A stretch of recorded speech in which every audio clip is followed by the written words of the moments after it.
Bonjour à tous. Aujourd'hui, dans la rubrique Mythe ou réalité, le culturisme rend-il impuissant? La réponse, bien évidemment, est non. Nous savons que quand on fait de la musculation, nous allons avoir des sécrétions hormonales qui vont être en augmentation, notamment les sécrétions de testostérone. Donc dans ce sens-là, il est bien évidemment que le culturisme ne rend pas impuissant. En revanche, ce qui se passe avec le dopage, c'est que on va ingérer par voie exogène, c'est-à-dire par voie externe, des hormones qui vont se substituer à notre propre système hormonal. Donc, qu'est-ce que va faire notre système hormonal? Il va se mettre en berne, il va se mettre en veilleuse, un petit peu comme la pilule contraceptive chez la femme. Donc, dans ces cas-là, si vous prenez par voie exogène de la testostérone, par exemple, vos gonades, vos testicules ne vont plus produire de testostérone parce qu'il y en aura déjà trop.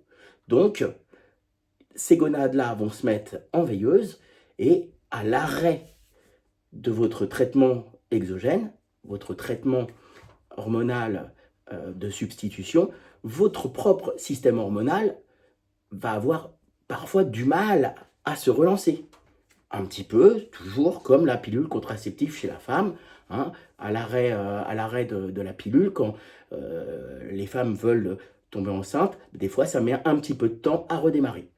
Voilà pourquoi on peut avoir des pannes sexuelles à certains moments. Cela dit, autre chose, ça c'était une remarque qu'avaient fait je crois mes parents. Quand on voit des culturistes énormes sur scène, avec des proportions de malades, et qu'on voit ce tout petit slip ridicule, tout petit, avec un tout petit zizi au milieu, on se dit, il y a un problème. Le gars, il n'a pas tout développé. Donc ça, visuellement, ça donne aussi cette impression-là de peut-être de manque de virilité, en tout cas proportionnellement.